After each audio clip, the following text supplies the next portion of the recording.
Ahmedabad express ટ્રેનમાંથી 25.255 kilogram કિંમત ₹12,62,750ની મત્તાનો ગાંજાનો જથ્થો ઝડપી પાડતી Surat railway LCB police inspector Shri TV Patel તથા police sub inspector Shri RA. Jadeja LCB પશ્ચિમ રેલવે સુરત નાઓના માર્ગદર્શન અને સૂચના મુજબ એલસીબીના હેડ કોન્સ્ટેબલ મહેશભાઈ માલજીભાઈ તથા પ્રવીણ રઘુનાથ, પોલીસ કોન્સ્ટેબલ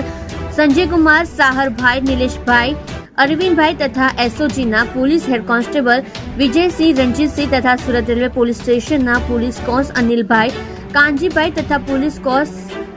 વિશાલસિંહ, ભરતસિંહ નાઓ સાથે તારીખ 24/1/2026ના રોજ train number 12843 Puri Ahmedabad express ટ્રેનમાંથી પેટ્રોલિંગમાં ચેકિંગ કરતા સુરત તરફ આવતા તે વખતે કલાક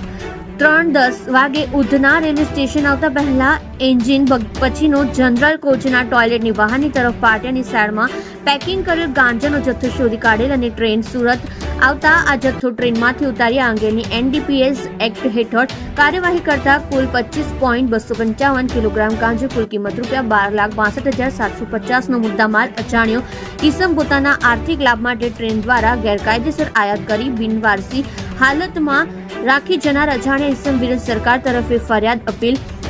આપી સુરત રેલવે પોલીસ સ્ટેશનમાં ગુનો રજીસ્ટર કરવામાં આવેલ છે।